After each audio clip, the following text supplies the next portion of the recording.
Hello and welcome to Marquee Monday. My name is John Loud. I'm president of Loud Security Systems, and I am honored to be serving as your 2020 Cobb Chamber chairman. What an amazing month it's been, but I got to confess first, okay? This is the first time I'm actually standing up now in a suit and tie in many, many months. And I've confessed to others I should have invested in Nabisco because I've exceeded over 2,000 double stuffed Oreos and many gallons of milk. So it's really because there's a microphone here that shows this little pull, but I'm so glad you got to join us today. As you guys know, we've got our virtual seat at the table. We're looking to have some changes and get back together soon. We've just heard the amazing updates on how many we can start to gather. But look, over this past month, you have started to hear the dialogue talking about the $50 million that are available to our Cobb County-based businesses. We're going to hear an update on that in just a few moments.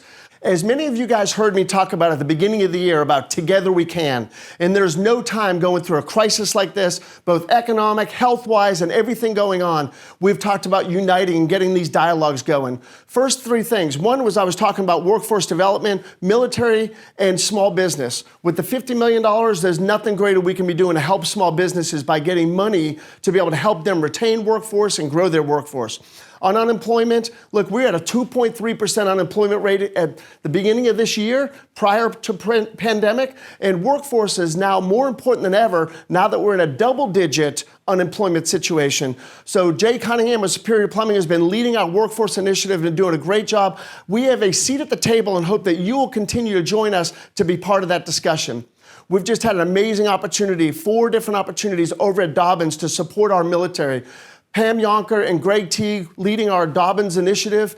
Team Dobbins is something so vital to our community. And thank you for each and every one of those folks that went over to welcome the airmen and airwomen back to our community that are coming to our businesses here.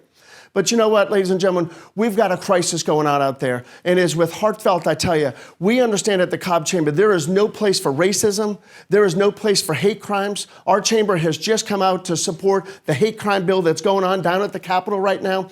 Our diversity inclusion gathering that we had just about a week ago that's been going on for several years, I call out to each and every one of you. You are welcome. Please join us in this dialogue, whether it's a virtual seat at the table or we get to have in-seat gatherings again.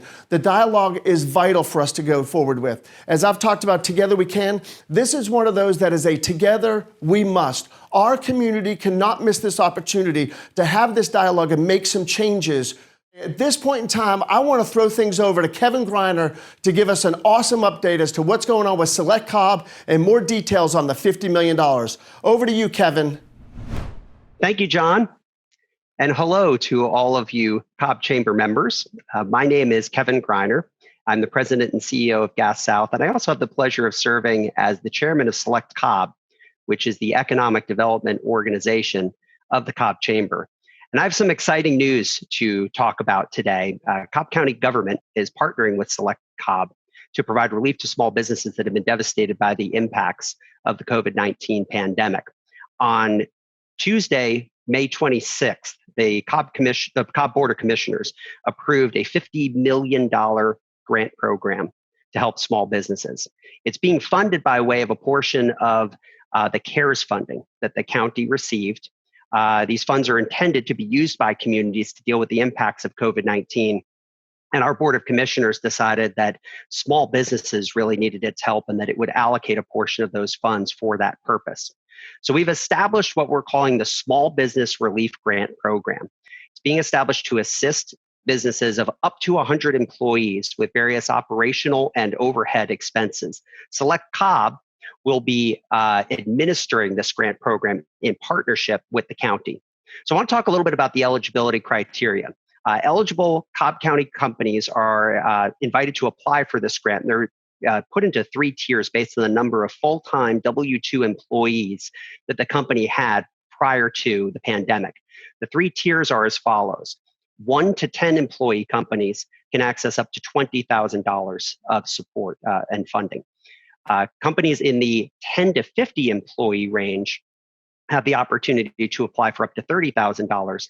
And then companies from 51 to 100 employees have the opportunity to receive a $40,000 grant. In all cases, companies must have been in business for at least 1 year prior to the onset of the pandemic as of March 13th. So the reason that we're putting that criteria in place is we want to ensure that the funding goes to well-established companies that just need a little bit of additional assistance to be able to recover from the economic impacts of the pandemic. It's important to note that this program is not a first come, first served program. Companies will have an opportunity to apply up until a deadline of Friday, June 26th at 5 p.m. At that point, there will be a committee that consists of 18 representatives drawn from the business community, from other, and widely from all areas of Cobb County to evaluate the applications and decide on the funding. Preference will also be given to organizations that have not received funding under the Paycheck Protection Program, PPP program. However, businesses that did receive that funding are also invited to apply. The committee that's going to be making the decisions is chaired by Steve Ewing of Wade Ford, who's going to do a tremendous job of leading us in looking at the high level of interest that we expect to see and trying to make the best decisions that we possibly can for those businesses that we want to provide this funding to. I want to thank the staff from Select Cobb, Dana Johnson, Amanda Blanton, Stephanie Cox. They've just done a tremendous job of being able to work with the Board of Commissioners on this. And I specifically want to thank the Board of Commissioners for their vote of confidence in Select Cobb and the Cobb Chamber to be the administrators of this grant program. We really, really appreciate their vote of confidence and the trust that they have in us as well. I can't wait to see the results of this program. It's really exciting. It's one of the largest programs of its kind in our region, if not the country. And it really demonstrates the support that Board of Commissioners has for the small business community in Cobb County, and also really underscores the great chamber that we have that can be enabled to administer this program. So thank you very much. I really appreciate being with you all, and I look forward to seeing you all soon. Thank you so much, Kevin. What an awesome update. What a great report. I'm so proud to be part of our Cobb Chamber, working with our county officials to be able to have this opportunity. And I hope each and every one of you out there will help us identify those companies and not let them miss out to be able to get access to one of these grants to help them get their business thriving and growing. And remember, you do not need to be a chamber member. But at this point, I want to give a big thanks to our sponsors today. Our year-long Marquee Monday sponsor, Superior Plumbing, and today's presenting sponsor, Gas South. Now I'm pleased to introduce Secret Holland, Vice President of Human Resources and Community Affairs of Gas South, for their sponsor remarks. Thank you, Secret. Good morning, everyone. Thank you all for joining us. I'm sure you're excited about our program today, so I'll try to be brief with my remarks. My name is Secret Holland, and I'm honored to be the Vice President of Human Resources and Community Affairs for Gas South. Gas South is a leading provider of gas in competitive markets throughout the southeastern United States.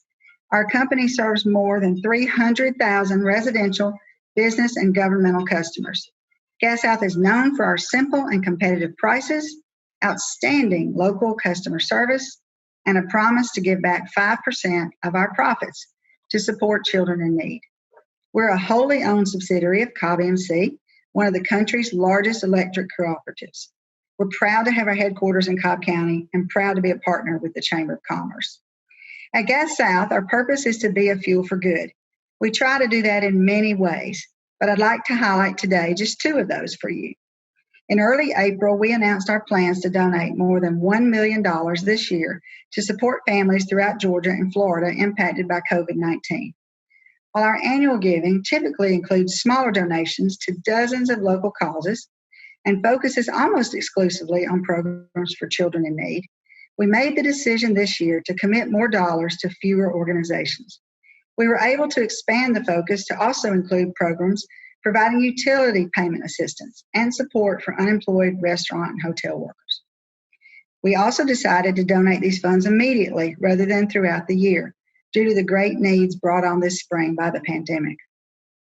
We selected nonprofit partners with the broadest capacity to reach those in our community affected by COVID. The United Way, the Atlanta Community Food Bank, Heating Energy Assistance Team, and the YMCA of Metro Atlanta. We also increased funding to Ser Familia, the Salvation Army, and the Society of St. Vincent de Paul. Our funds were used to provide essential childcare for first responders and healthcare staff, address the digital divide for students working remotely, help unemployed restaurant workers with their basic needs, support feeding children who are out of school, provide food for hotel workers, and help over 1,000 individuals in low-income families pay their gas bills. We will continue to look for ways we can support those impacted by COVID. The second point I would like to make this morning is that being a fuel for good also means being an advocate for social justice and equal opportunity. It means being an active opponent of bigotry, racism, and intolerance. As a purpose-driven company, Gas South has a solid foundation for community and employee engagement. We also know that we need to do more. Businesses like Gas South need to be bolder and more intentional in demonstrating that Black lives do matter through our community investments, our policy advocacy, and how we conduct our own business. I'd like to share with you just a few things that we're currently doing. These initiatives are where we start. We will continue to do more. Gas South will be making a $70,000 contribution to 3 organizations that are on the front lines in fighting racism and advocating for human rights: the ACLU, the Partnership for Southern Equity, and Color of Change. We will take a public stand in favor of enacting hate crimes legislation in Georgia during this legislative session. We will lobby for its passage with like-minded businesses. We are speaking out on social media, repudiating racism, and advocating for meaningful reform. We are conducting community conversations at Gas South.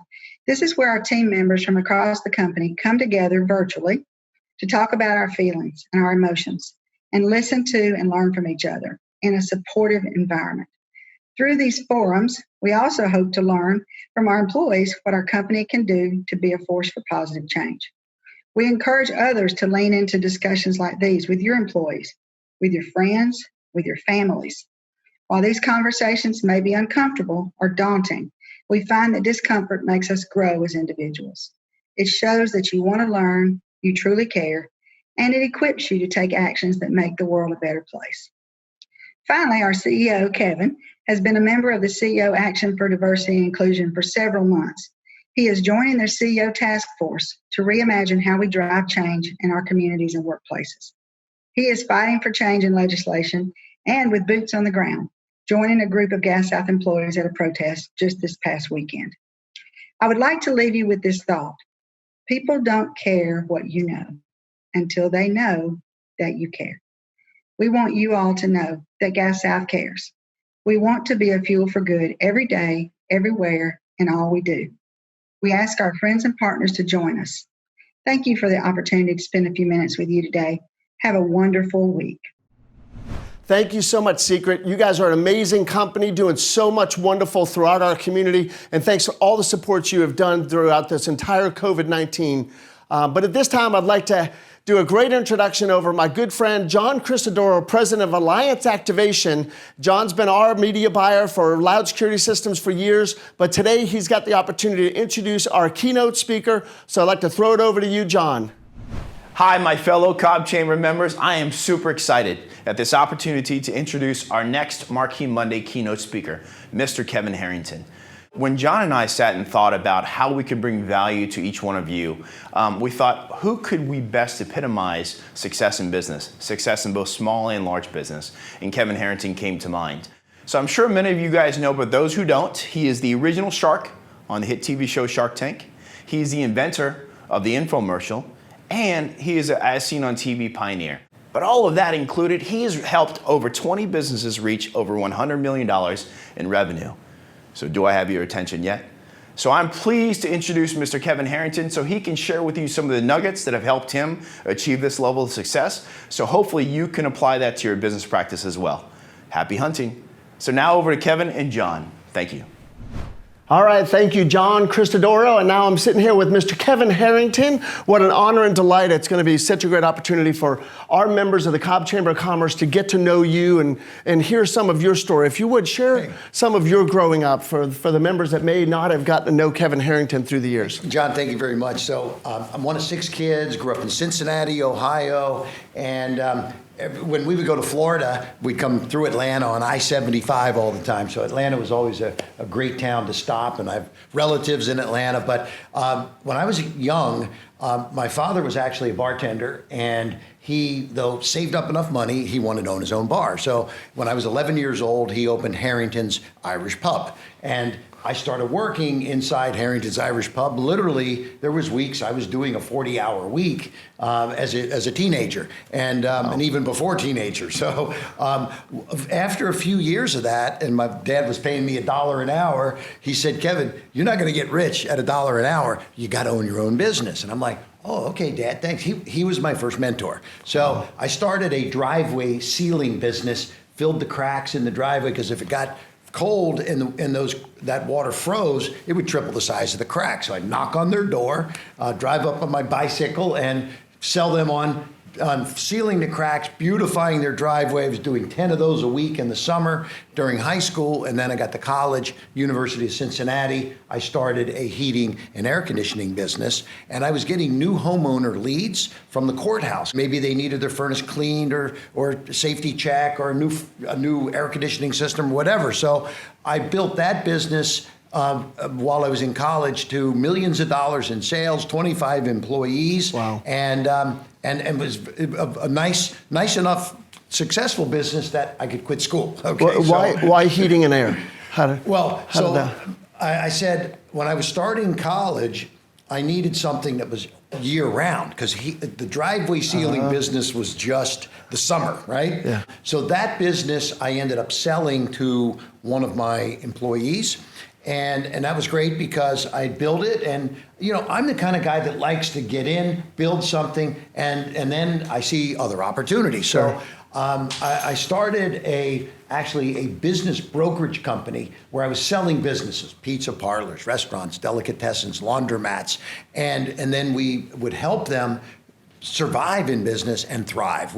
I started the Small Business Center, at least a whole floor of an office building in Cincinnati, Ohio in 1980. So this is now 40 years ago. We had all these service providers. We would sell the business, and then we had a lawyer to incorporate you. We had an advertising agency to help you with your brochures, your marketing campaigns. We had graphics and insurance and accounting and all the services all around the floor, and they paid rent. So it was a business model for me that made a lot of sense, because I was there rent-free, selling businesses and helping them grow through the service providers. Wow. And we then partnered with Entrepreneur Magazine to open these up all around the country.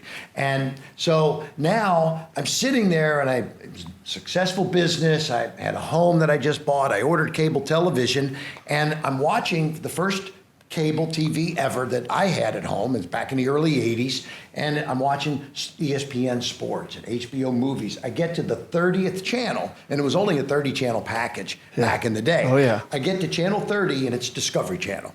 And so there was nothing there. Just they had these colored bars on the screen. So I called the cable company, and I said, "Hey, look, I love the 29 channels that are working, okay, ESPN and HBO and MTV, but Discovery, there's nothing there." And they said, "Oh, it's a brand new channel, 18 hours a day only, because they don't have a budget for 24 hours a day." Wow. So that's when the light bulb went off. And if you think about it, John, what would you do if you saw 6 hours a day of nothing? Well, a lot of people didn't do anything, but me as an entrepreneur, because I'm very, into small business and selling businesses and helping them grow. I'm like, I can put something on there. So I started putting products on there. So that was the beginning, and I call it the birth of my infomercial days. And I love the story. So when you saw that Discovery open, and share with our audience, and what was that investment roughly to be able to take 6 hours of TV? What was that investment? So I said to Discovery, I met with the corporate office, and I said 6 hours a day. I said, how about let's make a deal? I said, I'll give you $1,000 a day for that time. $1,000 a day. $1,000 a day. So when you saw and they that, said yes, and we signed a contract for many years. For many years, yes. Good. And when you saw that opening, did you think of that? Now let me go find the product to put there, or did you already start thinking about, hey, let's get products, and where can I go to market with them? So I had already tested products. Okay. And so on the local level. Okay. So I knew when we started running on Discovery in Cincinnati that we had something. I mean, it was crushing it in the local market, and I said, Cincinnati was one of 200 plus markets. What if we were in all 200 markets? LA, New York, Atlanta, et cetera, because Discovery was seen on a nationwide level. So once we went nationwide, it was cranking. We were doing millions of dollars a month in business. Well, I think in many of your partners along the way, from Tony Little to, I'll have you run through a few synopses of some of the products that everybody's familiar with. But it's certainly one of my favorites, and for the folks of Cobb Chamber involved with Must Ministries and all of our community efforts, you may recall there was a time that Dr. Eicher had asked me to kind of do the ask at Must Ministries, and I decided to kind of grow my hair out, grow a beard, do all that. So share with me the relationships of the beloved Billy Mays. Billy Mays. So I ran into Billy Mays, I think it was 1986 at the Philadelphia Home Show. I used to go, I love trade shows. I do the home shows, the houseware shows, hardware, fitness, when we could go to trade shows, and they're starting to come back now. Hardware show, golf show, toy fair, beauty shows, all over the world. I do dozens of trade shows a year. And I'm going to start probably, again, starting in August, maybe, start hitting a few shows coming up here, but certainly fourth quarter and then next year for sure. But I ran into Billy Mays, and he was selling an automotive product. And I walked up to him, we got talking, I said, hey, I want to put you in an infomercial. And he says, what's an infomercial? Okay, so I'm like, well, they're 30-minute long commercials. And he said, wow, he said, up until then, the world of commercials was really 1 minute and 2 minute spots. Sure. And so we created this format of spending 30 minutes to sell products. And so Tony Little, Billy Mays, Billy was amazing. OxyClean was one of his big winners. But he had dozens of big winners. And God bless him, he passed away a few years ago, but he had 60 commercials that had been successful on television. 60 different products. 60 different products that he'd been successful with over the years. So, but that was Billy Mays. Tony Little, the fitness guy. We did the Gazelle with Tony Little, and as you others. can tell, I probably never bought any of the Tony Little products. I'm so sorry. I did buy many of the Billy Mays products. You needed a products. little longer hair to look like Tony Little anyway. So. That's true, too. Let's think about today's market world. So you talk about the home shows and the trade shows and so forth. Obviously, with the pandemic going on, there's many within our local Atlanta community that are involved with large-scale trade shows. How do you encourage businesses to go to market a different way during this moment in time? I understand digital is a different transition from TV for you. Yes. So the last 5 weeks, I've been doing lots of trade shows virtually. Okay. So now, not in the true sense of a trade show where you're going booth to booth to booth. That's a little bit different situation. But when you go to trade shows, they will generally have speakers. And they're speakers that'll talk about, supercharging your business and things to do. So I've been doing trade shows in Malaysia, in Singapore, in Calgary. And I say that I'm coming in virtually to audiences there. Okay. And in some cases, they're from all over they could be from all over the world too, by the way. So, but these are events that were previously booked for me to come in and speak, and now I'm coming in virtually. So virtual and digital is what's happening right now. But I think we also do now realize, and you're so much of your success is based on so many of those trade shows for you to be able to identify those products. I think we realize today, now that we've not been going to trade shows, how much we miss them and how vital they are to be able to have our business growth along the way. Absolutely. One of the great things I love about trade shows, I love networking with all the industry people. When I go to trade shows, I meet with my reps. I've got 45 reps that go to Target and to Walmart and to all the different retail distribution, CVS, Rite Aid, et cetera. There's experts in each one of these channels. So when you don't see your reps, you're not seeing all the new deal flow. There's been a little bit of a downturn here, obviously, without hitting these shows. Our houseware show got canceled. Hardware show is yet to be determined. We'll see what happens. But I love networking, speaking, but I also take pitches at these trade shows because this is what I do as a shark from Shark Tank. I end up being able to take, I'll go to trade shows and I'll just line up, a dozen or 2 dozen pitches that I'm going to take while I'm there, because at the end of the day, I'm still a product guy. I still love dealing with the products and the pitch people and the celebrities and the shopping channels. I mean, just the other day, I had a product on QVC. We sold 50,000 pieces in one day. I mean, that's pretty amazing. This product has sold over 200,000 pieces in the last 6 months. It's like a $10 million business for one item in 6 months, and we've got dozens of items running. So we have not let go of our main business. But when I say back to the basics, we're going back to some of the things that worked years and years ago, actually, and bringing them back. So in talking with Kevin earlier today, I realized we both have that energy and that there's some squirrel aspects in our world where we're chasing and looking. But guide me through the role of mentorship or coaching or managing and what the development of your team looks like. So I mentioned my father was my first mentor, and he did a great job getting me into business. He finally retired out of the restaurant business and actually joined one of my companies when we were selling businesses. Did you pay him more than $1? I paid him more than $1 an hour. Yes, I did. He did okay. It was great. I needed his wisdom. See, we were selling pizza parlors, restaurants, bars, nightclubs, laundromats, and he came from that business.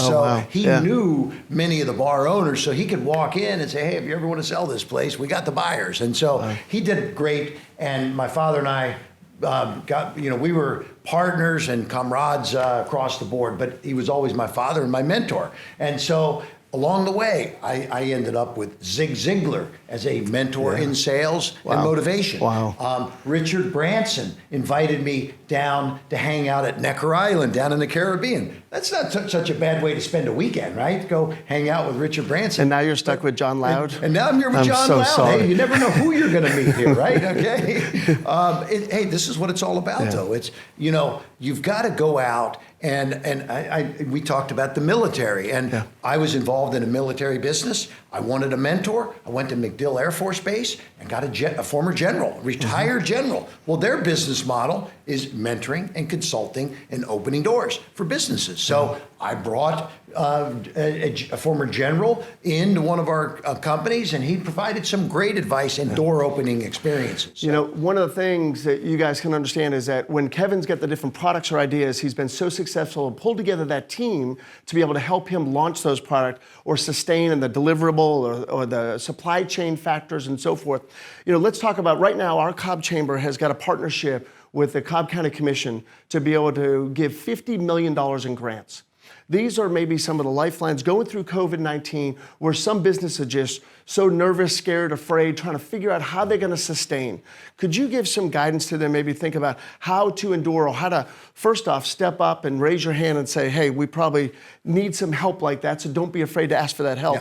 But maybe what would you think about them to internalize, look at themselves, how to invest that money to endure to get to the other side? Right. So I think in a time of crisis, the first thing I say is reach out to your mentors.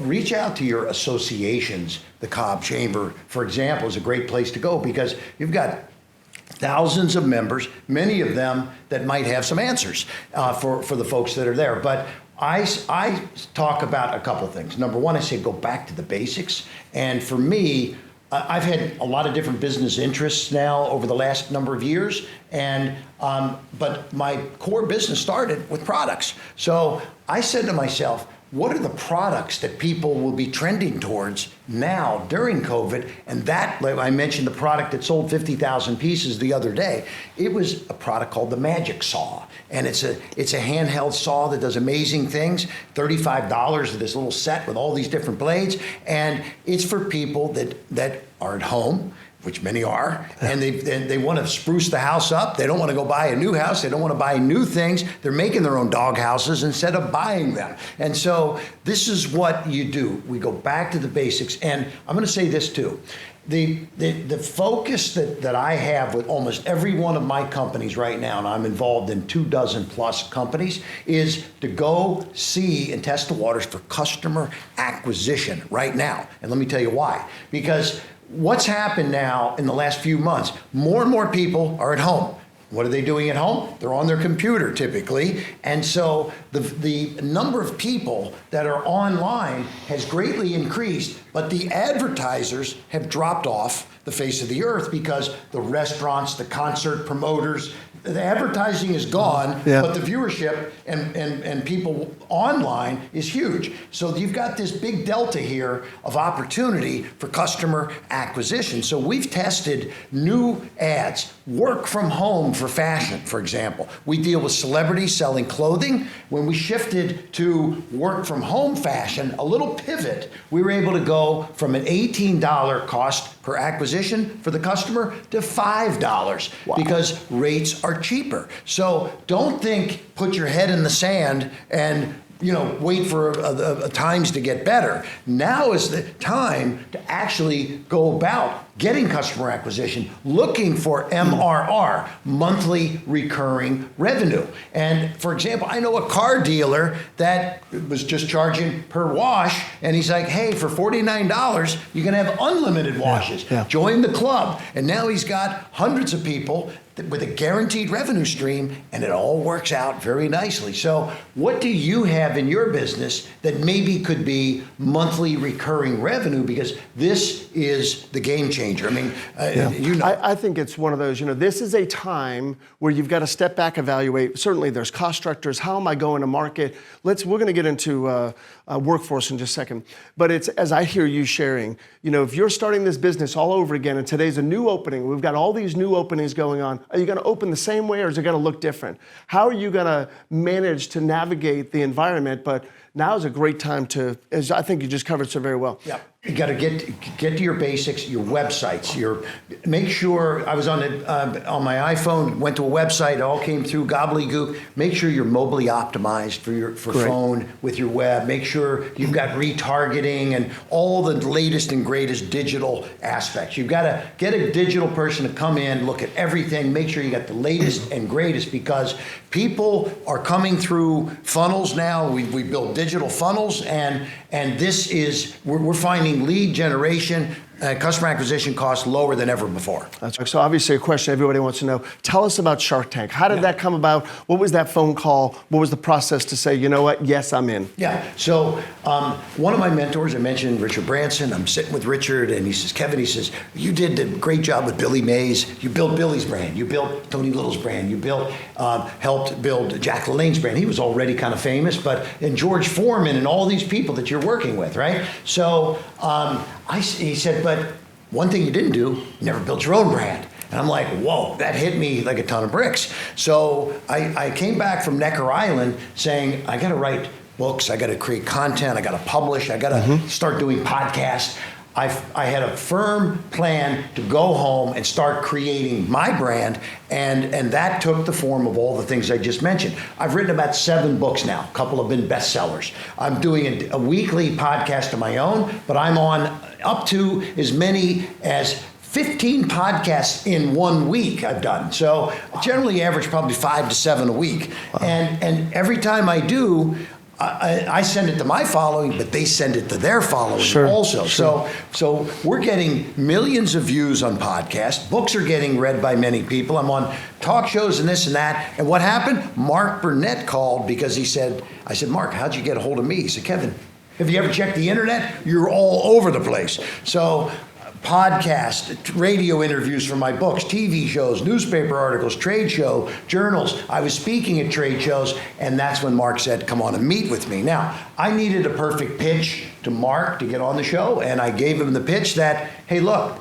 I've been a shark for 25 years, Mark, because I take pitches at the houseware show, the hardware show, the fitness show, all the different trade shows, so I don't think I'm going to have a problem doing this. Right. He said, great, do you mind doing an audition today? I said, no, let's go right now, do it. So they moved me in the other room. They had cameras all set up because they were interviewing sharks, and I did it, and Mark came to me afterwards and said, Kevin, he said, we've done quite a few of these. That was pretty doggone good, okay? That's awesome. I'm like, because I'd been doing it. Like, I wasn't, like Barbara Corcoran, who I love, and she's an amazing woman, she was in real estate. She wasn't taking pitches at the hardware show all day long like I was, right? But she learned pretty quickly how to do some schmoozing on Shark Tank. So I had a great run with Shark Tank. I filmed about 175 segments, which they just keep rerunning those segments, even though I'm not on the new shows anymore. And in fact, this past week, week I was getting all these phone calls. Hey, all your stuff's running this week. So I've been on TV for the last 10 years. It's been a lot of fun. Well, here's a tough question that a lot of folks have asked Kevin through the years is,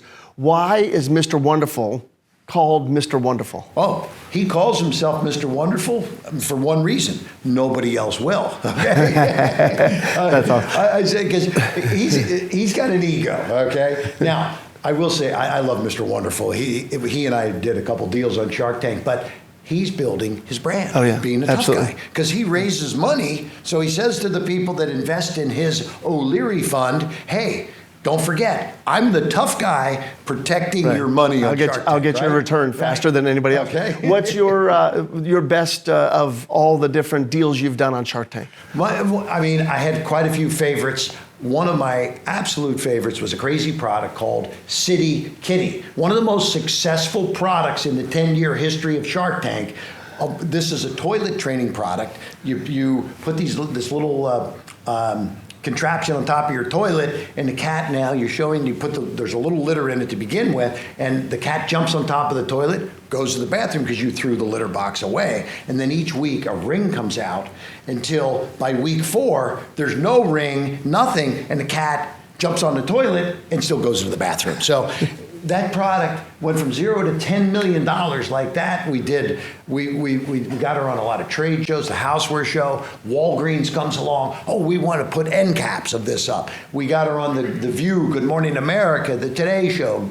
Lots of great press. I loved it because it was a viral kind of thing. In fact, they used it for the movie Meet the Fockers. Yes. When the cat jumped on the toilet, if you remember, with Robert De Niro. So that was one of my good ones. I did jewelry investments and many others, but not all of them worked out. I mean, I will say that the Sharks have figured out some formulas now, and in the early days we had a little tougher time, but the good news is, as an investor, I'm up on my investments to date so far from Shark Tank. Awesome. Well, Kevin, share with us what's on the horizon for you. What have you got coming up down the road that folks can hear or learn about? Well, so, I invest in companies, and I've got about 25 companies I'm an investor in. I sit on 9 public board of directors.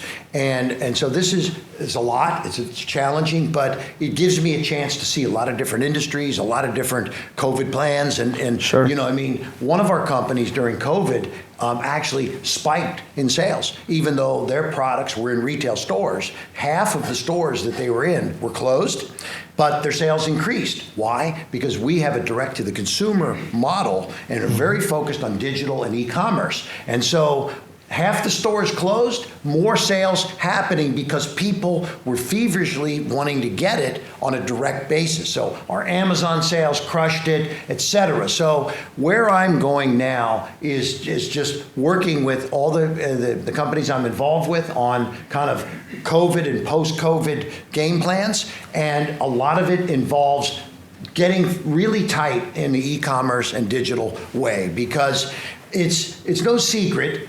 I have some retail investments, and retail can be good, but you must have an e-commerce strategy that's fully baked and ready to go. So anybody can do well in the marketplace if they focus on customer acquisition and MRR, monthly recurring revenue, as you well know, coming from the security industry, right? Yes, indeed. Well, share with our members, how they can learn about your podcast or your website to learn more and seek some guidance. So my new book coming out is Mentor to Millions. Find out about that book, kevinmentor.com, and that's just about the book. But my other website, kevinharrington.tv. I've got all kinds of free digital downloads and different things. One of the things that I talk quite a bit about as I am speaking around the world virtually right now is how to become a key person of influence in your industry. And so this is powerful. This is sort of what I learned hanging out there with Richard Branson that I needed to do. Do you think Richard Branson's got a brand? He built his own brand on top of the businesses that he was doing. So that's kind of what I've been doing now the last 5 years, is building my brand on top of the businesses. And I can teach anybody out there that's listening how to build your brand in the marketplace, whether you're in real estate, whether you're a dentist, whether you're a lawyer. I don't care what business you're in, you can build your brand and increase your sales. And that's what it's all about. Kevin Harrington, an absolute honor on behalf of all the Cobb Chamber members. Thank you so very much. Appreciate it John, very much. great to be here. Thank you. Hope you learned something today. Take care. I hope you enjoyed today's Marquee Monday and our great dialogue today with Kevin Harrington. At this time, I'd like to give a big thank you to Cumberland Diamond Exchange and all the support they do in our community and the special speaker gift that I was able to deliver to Kevin today. Kevin, on behalf of the Cobb Chamber of Commerce and our amazing community partner with Cumberland Diamond Exchange, Mark and Rhonda Jacobson are such community givers. They've got this special gift that I'd like to present to you and thank you on behalf of being our keynote speaker today at Marquee Monday. Hey, this is fantastic. Thank you, sir. Thank you very much to Cumberland Diamond Exchange and the Jacobsons, and to you also. Thanks, John. Thank you, sir. Appreciate it. Thank you. And I'd also, again, like to give a big thank you to our year-long sponsor, Superior Plumbing, and today's presenting sponsor, Gas South. We're still looking forward to when we can reunite back at the Roxy Coca-Cola Theater with our other Marquee Monday sponsors, such as Delaware North, Next Page Event Services, and Peachtree Tents and Events. Thank you all for joining us today, and God bless.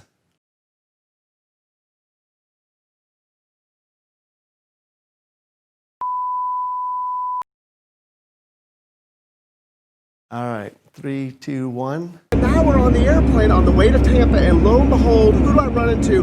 John Christador with Alliance Activation. Why are they talking when I'm trying to talk? Right now, it's my turn to talk. We're gonna throw it over to John, and let's do an introduction. Mr. Kevin Harrington, please, John. We're rolling.